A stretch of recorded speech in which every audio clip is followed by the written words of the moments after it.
Querida audiência, seja bem-vinda. Esta é a aula número 1 do curso O Poderoso VBA. Nela apresentarei conceitos importantíssimos para iniciarmos esta jornada até o domínio da ferramenta. Hoje, iremos aprender a identificar uma célula e como dar início à produção de fórmulas. Muito bem, vamos aos primeiros conceitos. O Excel apresenta inicialmente alguns retângulos, aos quais nós damos o nome de células. Cada célula possui um nome que é formado pela letra contida na coluna, junto com o número contido na linha. Para exemplificarmos este conceito, utilizaremos como referência esta célula pintada de amarelo. A célula está alinhada com a coluna D e com a linha 7. Logo, o número desta célula será D7. Ainda como exemplo, esta célula azul, alinhada com a coluna G e com a linha 9. Logo, o nome desta célula será G9. Você precisa saber que na célula é possível digitar qualquer coisa. Um texto, um número ou um texto junto com o número. Sempre que possível, procure digitar na célula apenas um tipo de informação, ou o número ou o texto. Vamos aprender agora a primeira das 4 operações matemáticas, realizadas através de fórmulas do Excel. Para iniciarmos a soma de valores no Excel, é necessário que você escolha uma célula da planilha. No meu caso, eu escolhi a célula E10. E digite a fórmula, sempre começando com o símbolo de igual. Em seguida, clique na célula onde está o primeiro valor a ser somado. Instantaneamente, o Excel me diz que esse valor está na célula E8, coluna E, linha 8. Agora digite o símbolo de soma e, em seguida, clique no próximo valor que deseja somar. Logo, o Excel colocou a cor azul no primeiro valor, que é a célula E8, e a cor vermelha, com uma caixa vermelha em cima da célula E9, que é onde está o segundo valor. Apertando Enter, o resultado surge instantaneamente.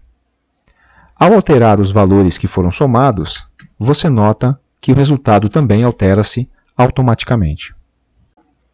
Para que fique clara a diferença entre os métodos utilizados para fazer a soma, coloquei em uma caixa preta a fórmula utilizada no primeiro exemplo. Vamos ao segundo método. Cabe aqui informarmos a razão pela qual existem 2 métodos para se realizar a soma no Excel.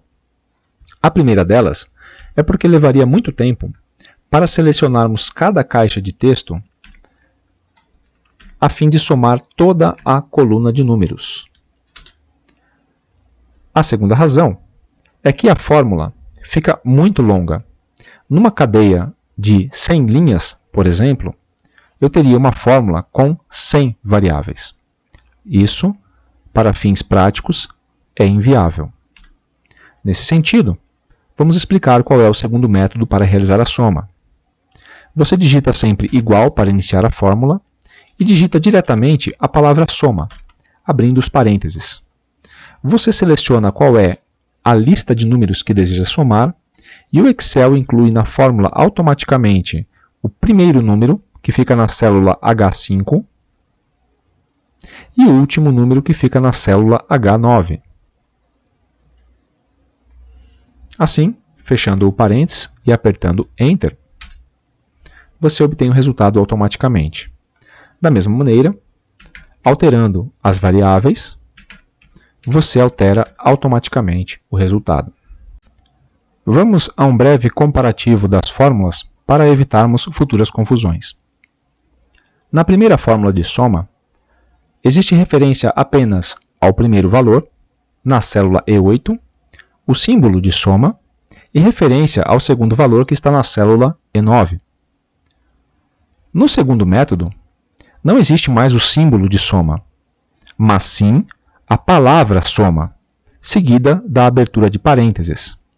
Nela informamos o primeiro número da cadeia de soma e o último número da cadeia de soma, entendendo assim a fórmula que todos esses valores devem ser somados. Muito bem. Após dominarmos os métodos de soma, vamos para as próximas operações matemáticas. A começar pela subtração. A subtração se dá da mesma maneira que a fórmula de soma, iniciando pelo sinal de igual e em seguida clicando no valor do qual o outro será subtraído. Clique no sinal de menos e em seguida no próximo valor. Veja que a fórmula é bem simples. O sinal de igual, a célula onde encontra-se o primeiro valor e a célula onde encontra-se o segundo valor. Apertando Enter, você obtém o resultado e, da mesma maneira, você pode alterar os valores iniciais, obtendo o resultado automaticamente. Apesar de muito parecidas com a fórmula anterior, as operações de divisão e multiplicação guardam certa particularidade em relação ao símbolo que utilizam para executar a operação. Vamos a eles.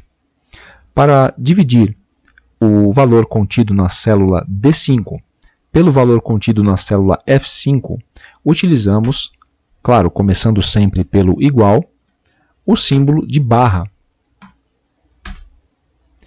E para multiplicarmos o valor contido na célula D6 pelo valor contido na célula F5, utilizamos o símbolo asterisco. Assim, alterando os valores iniciais, você obtém o resultado também automaticamente. Aprendemos então as 4 operações matemáticas. Vamos comparar as fórmulas para revisar e fixar o conteúdo. Separei na coluna I todas as fórmulas utilizadas nesta aula. Note que todas iniciam com o sinal de igual. Em seguida, a posição do valor que será calculado. No caso da subtração, a célula D4. Em seguida, temos o operador utilizado. No caso da subtração, é o sinal de menos. Da divisão, é o sinal de barra. Da multiplicação, é o asterisco. E da soma, é o próprio símbolo de mais. A única fórmula que apresenta um padrão diferente do utilizado anterior é a fórmula de soma em seu segundo método, onde, neste ponto, apresenta um ponto e vírgula, sabendo que na aula anterior utilizamos o 2 pontos. Isso acontece porque, neste caso, nós temos células aleatórias utilizadas, separadas por uma célula que não está sendo somada. Se eu fosse somar mais um valor existente aqui, eu poderia tirar esse ponto e vírgula e incluir o 2 pontos, que ele faria a soma de todos os valores utilizados, informando apenas o primeiro e o último. Querida audiência, espero ter ajudado de alguma forma em seus objetivos. Agradeço imensamente a companhia de vocês nesta aula e deixo meus contatos na tela para perguntas e sugestões. Inscreva-se no canal. Clicando no botão do sino abaixo deste vídeo, você será notificado de futuras postagens. Obrigado e até a próxima.